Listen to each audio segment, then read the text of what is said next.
I will never forget the sound of my daughter's voice breaking as she whispered, "Mama, do you think anyone is still coming?" We were standing in my kitchen at 7:30 in the evening, surrounded by enough food to feed 20 people, and not a single guest had shown up for her grandmother's 82nd birthday party. Maya had spent 3 days preparing for this moment. 3 days of chopping vegetables until her fingers were sore, stirring sauces until her arm ached, kneading dough until her back hurt from bending over the counter. She'd made everything from scratch because she wanted it to be perfect for Grandma Rose, the woman who'd raised me when my own parents couldn't, and who'd been like a second mother to Maya since the day she was born. But as I looked at my 16-year-old daughter's face, streaked with tears and flour, I realized that perfect wasn't enough for this family. Nothing Maya did would ever be enough for people who couldn't be bothered to show up for an elderly woman's birthday, even when a child had poured her heart into making it special. My name is Sarah, and I'm a single mother who learned early that family isn't always the people who share your blood. Sometimes the people who claim to love you are the first ones to let you down when it actually matters. Rose isn't technically Maya's grandmother. She's mine, my father's mother, but she's been more present in Maya's life than any of the girls' actual biological grandparents. Maya's father walked out when she was 2, taking his entire family's interest in her with him. My mother died when Maya was 5, and my father remarried a woman who made it clear that his previous life, including his granddaughter, was an inconvenience she'd rather forget. Rose was the one who showed up. She came to Maya's school plays, her soccer games, her piano recitals. She taught Maya how to braid her hair, how to make proper tea, how to fold fitted sheets. When Maya got her first period, Rose was the one who sat with her and explained what it meant to become a woman, because I was working a double shift and couldn't get home in time. Rose has been battling lung cancer for the past 2 years. She's 82 years old, lives alone in the same apartment she's had for 30 years, and refuses to let anyone treat her like an invalid. But I can see her getting weaker, moving slower, sleeping more. Maya sees it too, which is why she wanted this birthday to be special. Grandma Rose deserves a party, Maya had announced 3 weeks earlier, her voice full of determination. A real party with all her favorite foods and everyone who loves her. I'd watched my daughter plan this celebration with the intensity of a wedding coordinator. She made lists, researched recipes, called family members to coordinate dates and times. She even designed invitations by hand, little watercolor cards with roses painted around the edges, because she knew Grandma Rose would appreciate the personal touch. The guest list included 12 people. My father and stepmother, my 2 aunts and their families, my cousin Derek and his wife, and a few of Rose's longtime neighbors who'd become like family over the years. Maya had called every single person to confirm they'd be coming, had asked about dietary restrictions, had planned the menu around everyone's preferences. For 3 days before the party, our kitchen had been Maya's domain. I'd wake up to the sound of her chopping onions at 6 in the morning, come home from work to find her elbow deep in pie dough, fall asleep to the smell of bread rising overnight. She made Rose's favorite Hungarian goulash from a recipe that had been passed down through 3 generations. She baked a chocolate cake from scratch, the kind with 7 layers that takes hours to assemble properly. She prepared stuffed cabbage, homemade pierogies, fresh bread rolls, and 3 different kinds of dessert. The girl who usually lived on cereal and sandwiches had transformed into a master chef, driven by love and determination to give her great-grandmother the birthday she deserved. Saturday morning, the day of the party, Maya was up before dawn putting finishing touches on everything. She'd set the table with Rose's good china, the set she'd inherited from her own mother and never used except for the most special occasions. She'd arranged fresh flowers in mason jars, hung streamers around the dining room, and positioned a mountain of beautifully wrapped gifts on the side table. At noon, she called Rose to confirm what time I should pick her up. That's when we got the first sign that something was wrong. "Oh, sweetheart," Rose said, her voice thin and tired, "I'm not feeling up to going anywhere today. Could we maybe postpone the party?" Maya's face fell. "But Grandma, everything's already made. Everyone's coming. It's your birthday." "I know, honey, but I'm just so tired. Maybe we could do something small next weekend instead." I took the phone from Maya's trembling hands. "Rose," I said gently, "what if we brought the party to you? Maya's made enough food to feed an army. We could pack everything up and come to your apartment." There was a long pause. "Would that be okay?" "I hate to cause trouble." "No trouble at all," I assured her. "We'll be there at 3. Maya immediately sprang into action, repacking all the food into containers we could transport, gathering up the decorations and gifts. She was disappointed that the party wouldn't be in our house as planned, but her main concern was making sure Rose felt celebrated. At 2:30, we loaded everything into my car and drove to Rose's apartment. Maya carried the cake like it was made of glass, her face glowing with excitement again. We knocked on Rose's door, arms full of food and decorations, ready to transform her small living room into a birthday wonderland. Rose answered the door in her bathrobe, looking genuinely surprised to see us. "Oh," she said, blinking in confusion, "I thought we were postponing the party." Maya's smile faltered, "But we said we'd bring it here, remember? We just talked about it 2 hours ago." Rose looked embarrassed, flustered. "I'm sorry, sweetheart, I must have misunderstood. I'm having one of my foggy days. Come in, come in." We spent the next hour setting up in Rose's tiny apartment, Maya arranging everything with the same care she'd put into the original setup at home. She heated the food, set the table for 13 people even though we'd have to eat in shifts, and positioned the cake prominently on the coffee table. At 4 o'clock, the guests were supposed to start arriving. We sat in Rose's living room, Maya checking her phone every few minutes, Rose dozing in her favorite armchair, and me trying to hide my growing anxiety about where everyone was. By 4:30, no one had shown up. Maya started making excuses. "Maybe there's traffic," she said, "or maybe Uncle Paul got the time wrong." By 5 o'clock, she was calling people. The first call went to my father. "Dad," Maya said, her voice bright and hopeful, "we're at Grandma Rose's apartment for her party. Are you and Linda on your way?" I could hear his voice through the phone, though not the words. Maya's face changed as she listened. "But it's her birthday," she said quietly. "We talked about this last week." More talking from his end, Maya's shoulders slumped. "Okay," she whispered, "I understand." She hung up and looked at me with eyes that were too bright, trying not to cry. "Dad can't come," she said, her voice carefully controlled. "Linda has a headache and he doesn't want to leave her alone." A headache? My father's wife had a headache, so he couldn't come to his own mother's 82nd birthday party that his granddaughter had spent 3 days preparing for. Maya called my Aunt Jennifer next. This time I could hear the conversation more clearly because Jennifer didn't bother to lower her voice. "Oh honey, I completely forgot," she said cheerfully.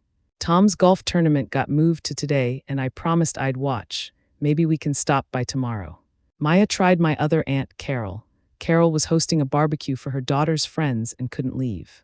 My cousin Derek was at a work conference that had supposedly come up at the last minute. Rose's neighbor Mrs. Patterson was visiting her son out of state. One by one, every single person on the guest list had an excuse. Not emergencies, not illnesses, not once-in-a-lifetime opportunities. A headache, a golf tournament, a barbecue, a work conference that could have been declined. By 6 o'clock, Maya had stopped making calls. She sat on Rose's couch, staring at the elaborate spread she'd prepared, her hands folded in her lap like a child who'd been told she couldn't go outside to play. Rose tried to comfort her. "Sweetheart, sometimes these things happen. People get busy, plans change. What matters is that you did something beautiful for me." But I could see that Maya was heartbroken. She believed that if she worked hard enough, if she made everything perfect enough, people would show up for someone she loved. She'd learned a brutal lesson about how little effort most people are willing to make for others, even family. We ate dinner in Rose's apartment, just the three of us, surrounded by enough food for 20. Maya tried to be cheerful, serving Rose multiple helpings of everything, lighting the candles on the cake and leading us in an off-key version of Happy Birthday. But I could see the hurt in her eyes, the disappointment she was trying so hard to hide. At 8 o'clock, we packed up the leftovers and drove home in silence. Maya went straight to her room without saying goodnight, and I sat in my kitchen surrounded by containers of untouched food, feeling angrier than I'd been in years. My daughter had given everything she had to honor an elderly woman's birthday, and a dozen adults couldn't be bothered to spend 2 hours acknowledging that effort or that woman's life. They'd all had more important things to do than show up for family. That night, I made some phone calls of my own. I started with my father. When he answered, I didn't waste time with pleasantries. "Dad," I said, "do you know what Maya did for the past 3 days?" "Sarah, I told her I was sorry. Linda really wasn't feeling well." "She made goulash from scratch," I continued, ignoring his excuse. "She made pierogies by hand. She stayed up until midnight 2 nights in a row making sure everything was perfect for your mother's birthday. I know she worked hard, but..." And then she called you, excited and hopeful, thinking you'd be proud of what she'd done. And you chose your wife's headache over your own mother's birthday and your granddaughter's heart. There was silence on the other end. "Dad, your mother is 82 years old. She has cancer.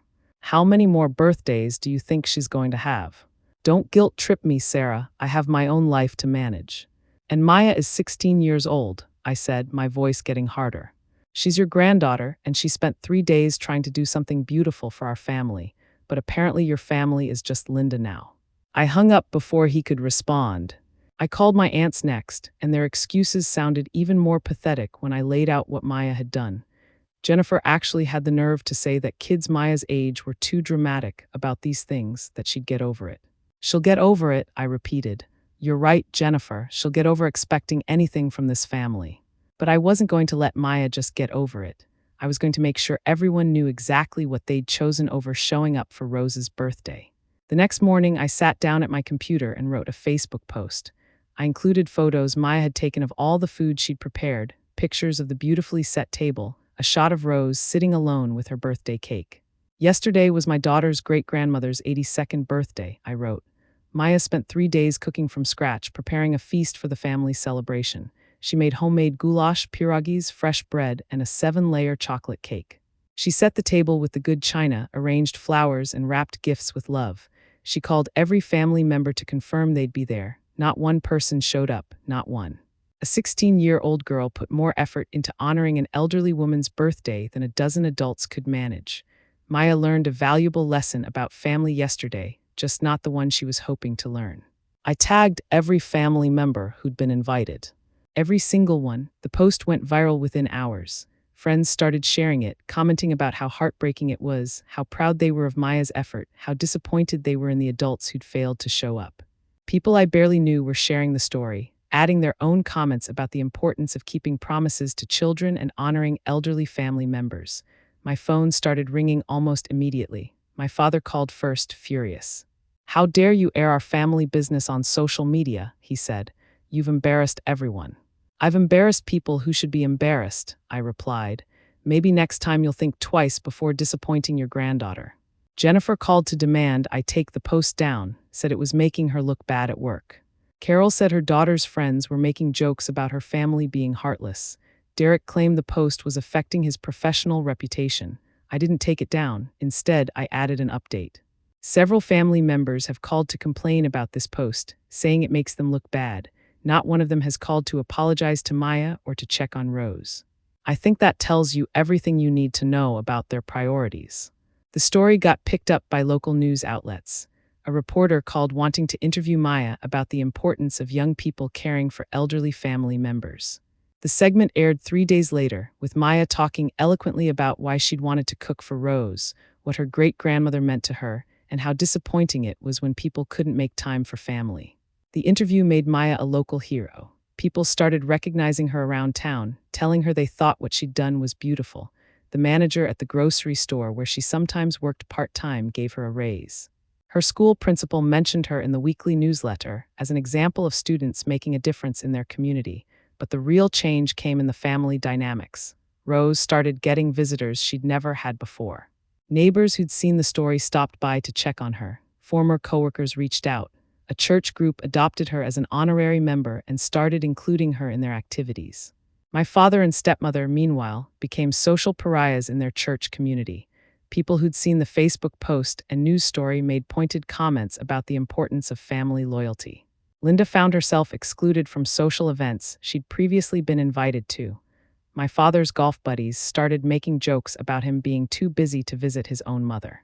Jennifer lost a client who said she couldn't trust someone who wouldn't show up for family to show up for business commitments. Carol's husband was passed over for a promotion after his boss saw the story and questioned his character.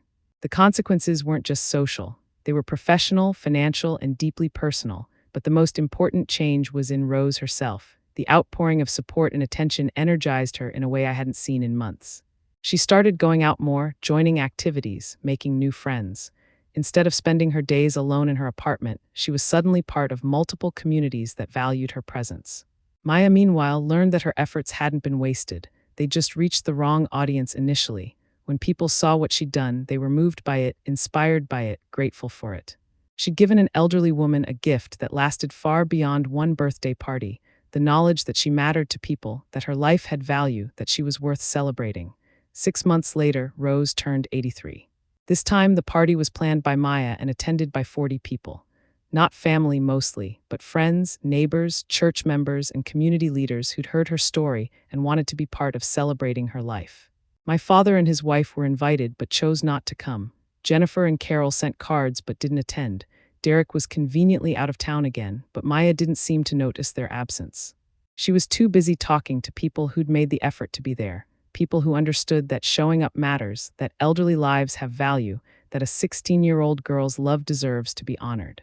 As I watched Maya serve cake to a room full of people who'd become family by choice rather than blood, I realized she'd learned the most important lesson of all. Family isn't about who you're related to. It's about who shows up when it matters. The relatives who couldn't be bothered to attend Rose's 82nd birthday lost more than just one evening. They lost their place in Maya's life, Rose's life, and my life. They chose golf tournaments and headaches over love and loyalty, and they got exactly what they chose: isolation from the people who actually matter. Maya, meanwhile, gained a community of people who value kindness, effort, and commitment. She learned that the love she puts into the world comes back to her, just sometimes from unexpected directions. And Rose spent her final years surrounded by people who celebrated her, visited her, and made her feel valued. She passed away peacefully last spring, knowing she was loved not because of obligation or blood relation, but because of the person she was and the impact she'd had on others. At her funeral, the church was packed. Maya spoke about the woman who'd taught her the difference between people who talk about love and people who show up with love. She talked about the birthday party that changed everything, about how sometimes the most painful experiences teach us the most important truths. Not one of the family members who'd missed that 82nd birthday party bothered to attend the funeral, but 40 other people did. People who'd learned Rose's value through Maya's eyes, who'd understood that showing up matters, who'd chosen to be family when blood family couldn't be bothered. If you've ever had someone you love be disappointed by people who should have cared, or if you've ever been the one who showed up when everyone else had excuses, let me know in the comments. Sometimes